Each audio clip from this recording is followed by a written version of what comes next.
Shelf number 7.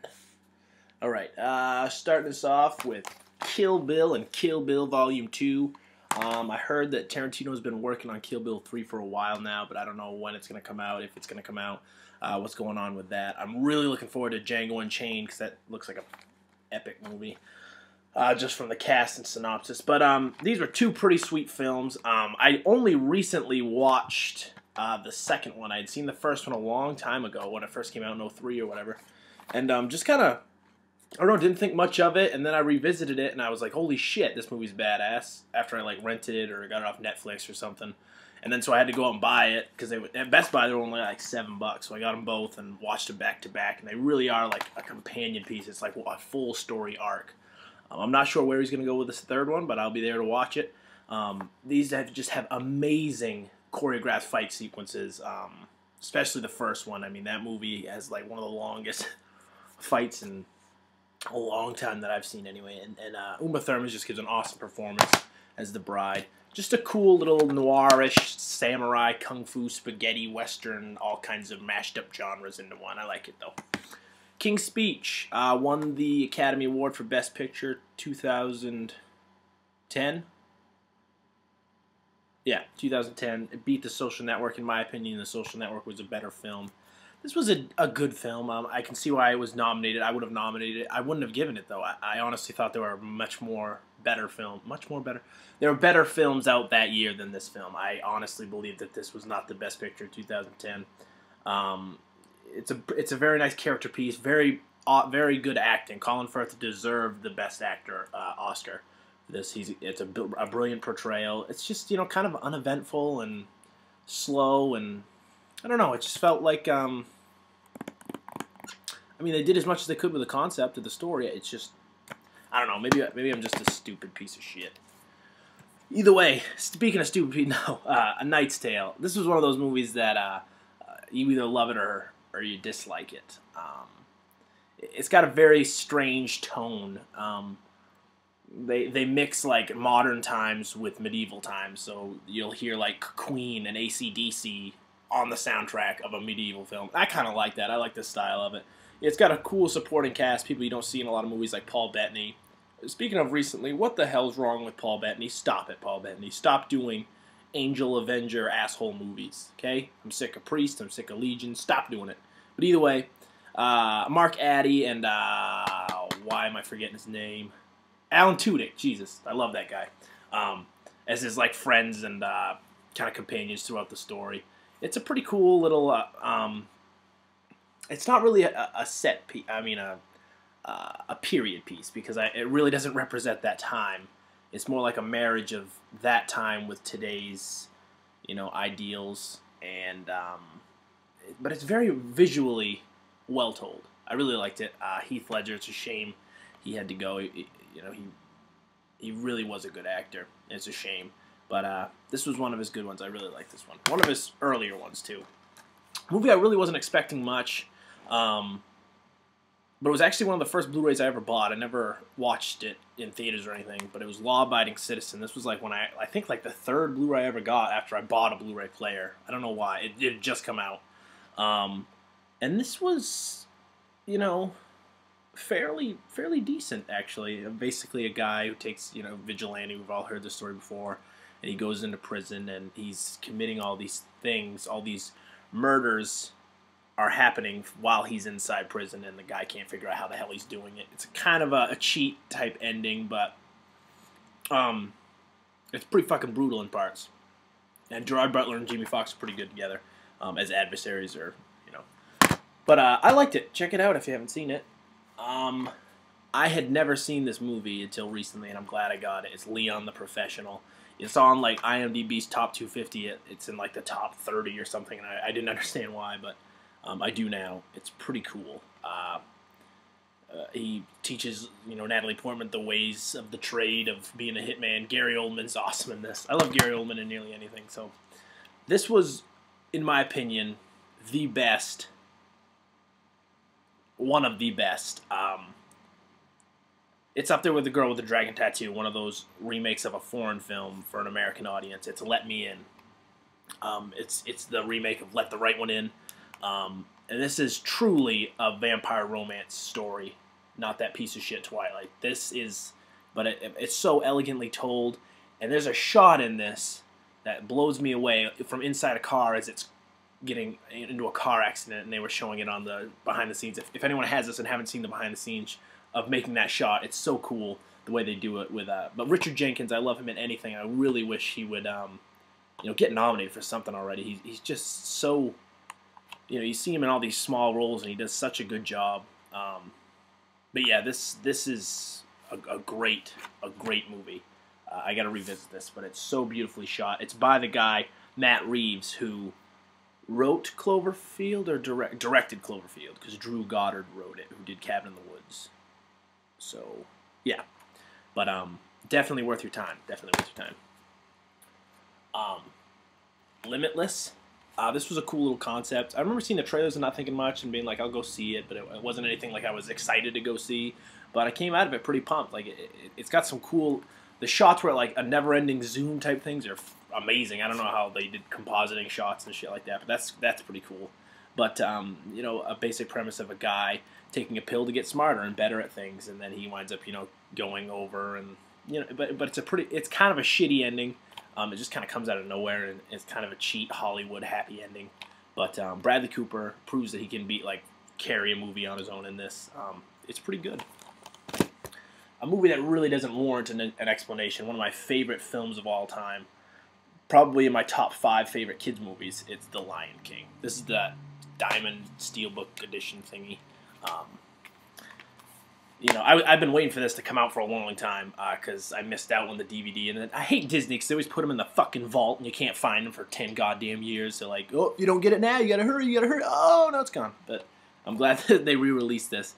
And for those of you who don't know, Best Buy has some sort of partnership with Disney, because if you go there when a bigger Disney movie's coming out, they always have a steelbook of it. They had it for Cars 2, Pirates of the Caribbean.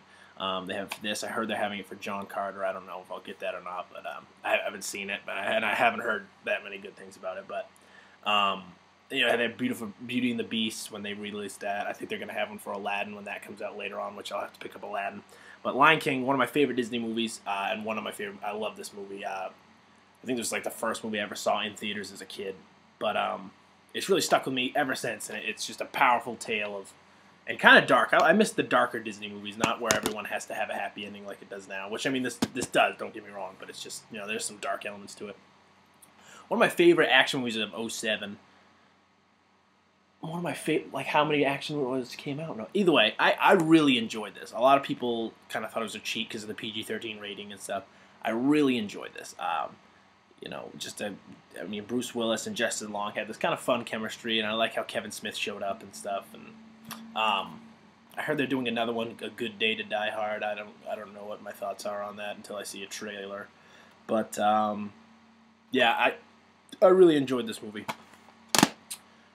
The Lincoln Lawyer. I hate those procedurals like Law and Order and Cold Case and all those shows where it's just like literally every beat of the CSI, every beat of the show you can tell. Like, this is the part where they catch the guy, and this is the part where they think they have a suspect, and this is the part where they interrogate the guy. It's literally, like, mapped out 5-minute chunks of where you can tell everything's going to happen. And I thought going into this that this is what that was going to be. But the performances are so good, and it's so well written that it completely just, it blindsided me. It really was a cool little mystery thriller, and I liked it. I mean, it's not that big of a twist ending at the end, but I enjoyed the performances enough, and I'm not a huge Matthew McConaughey fan. There are a few movies that I like him in, and this is definitely one of them. The Lincoln Lawyer. Definitely check that out if you haven't seen it. It's got a great cast. Every single person in this movie who has, like, talking, has dialogue is someone you can recognize from someone else. Like, Bryan Cranston has, like, 10 lines in the whole thing. William H. Macy and... what's his name? Michael Pena comes up. Lord of War. I haven't watched this on Blu-ray. I haven't seen this since it came out. I remember when I originally watched it, I loved it. I loved the title sequence. I remember that with the bullets and stuff.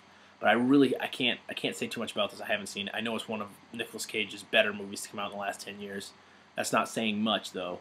But I knew there was a reason I got it. So I will have to rewatch this, but I can't say too much about it right This was Danielle loves vampire movies, and I can't blame her for liking this one. It's The Lost Boys, one of the best vampire movies ever made, in my opinion. Just a cool punk rock type '80s movie about made it cool to be a vampire. Introduced the world to the Feldman, the Corey Haim, Corey Feldman. If I fucked that up, I don't. Yeah, Corey Haim, Corey Feldman. Just making sure. But I haven't seen this on Blu-ray. I watched it last Halloween on DVD, and then I picked up the Blu-ray after remembering how much I liked it. But it's a pretty fun one. Man on Fire. A lot of critics hated this movie, but it's one of those movies that audiences grasped onto. It's kind of like The Butterfly Effect. If you notice, like, reviews of that are fucking terrible, but then if you go on IMDb, it's got like a 7 something. So I mean, it was received well by the audience, but critics just hated it. And those movies kind of interest me. Like, why is there such a divide? Because for the most part, if critics hate a movie, audiences hate a movie too. And a lot of people say that critics suck and stuff like that. And it's like, but for the most part, if you look at these trends, an audience, if a critic hates a movie, the audience most likely will hate it in some way or dislike it. It won't be a huge success. But this was one of those that critics hated and the audiences liked. And I mean, it's just because of Denzel, his performance, his power as an actor. I could watch him do anything. He really is one of my favorite working actors, and especially when he's just fucking hard-boiled badass like this. This and Training Day are one of my favorite performances by him. A very good movie though. This next movie, don't judge me. It's Marley and Me. It was at Black Friday, $5 at Walmart, and this is also like the 3-disc edition, so it's got tons of shit in there. But either way, I like this movie. I saw this in theaters, I remember, with my family, and it was one of those movies that was just, sweet. We don't get that a lot now. And it was a sweet movie without being overly sentimental. And, Owen Wilson actually gives a really good performance, especially towards the end of the movie. It's a kid's movie, yeah, but I liked it. A movie that's not a kid's movie. It's Martha, Marcy, May, Marlene. Am I saying that right? Yes. About a girl, this was an indie film, a girl who flees a cult, and it keeps, that she had joined, led by John Hawkes, and it keeps flashing back and forth from her time in the cult, and then time outside of the cult where she's slowly losing her mind. And then the audience has to determine whether or not she's losing her mind, or is these things actually happening to her. And so a lot of things are very ambiguous about this movie, and left up to you to create what you want with it. And I like that aspect of it. I didn't enjoy it as much as I hoped I would. I thought this was going to be like a really great movie, and it is a good movie. I give it that. Very well written, and the transitions from past to present are seamless. They're brilliant. But ultimately, it just came down to the fact that I was invested and I was interested, but it just didn't leave that impact that I thought or hoped it would have. But all the performances in this, Elizabeth Olsen is going to be an actress to watch out for, like Jennifer Lawrence, who's now coming out in all these bigger movies, and this is a brilliant performance, one of the best performances I've seen from a young actress in a long time. She steals this whole movie, she owns it, and she is brilliant in it. And she's the younger sister of the Olsen twins, those piece of shit fashion moguls. So check this out. If you're not a fan of movies that aren't like tightly wrapped and like what happens at the end, you won't like this because it's got a complete. I love the last shot of it though because it's just so completely ambiguous. You don't know if and or what's going to happen or what has happened. Next ones are The Matrix Reloaded, and Matrix Revolutions. I picked up The Matrix purposefully because I like The Matrix. What is there to say? It's one of the best science fiction movies to come out of the past 20 years. It pioneered a new age for special effects and stunts and certain things, and just a cool concept of how our world may not be real. And there's not much to say about them. They speak for themselves. I wasn't planning on getting these. I originally intended, just to pass them up. I have them on DVD somewhere, or I had them. But, oh no, I don't have them anymore, because the point of this is that when Best Buy was having that trade and save, I love Best Buy, this was $10 if you bring in the DVD. Just one DVD, you get $5 off. So I got both of these for $5. So this whole set was $5, which is $2.50 a movie.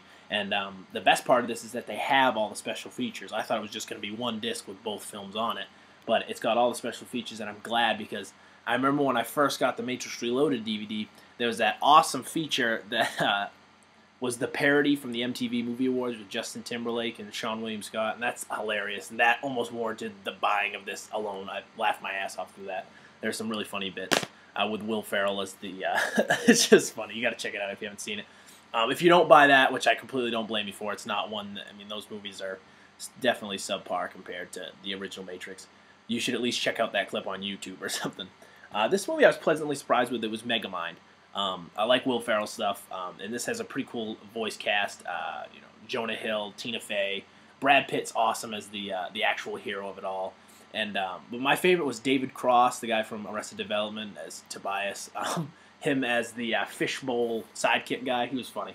But one of the better DreamWorks films to come out in a while.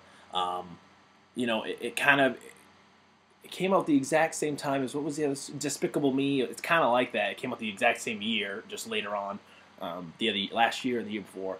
And so obvious comparisons with that. I enjoyed this movie actually better than that movie.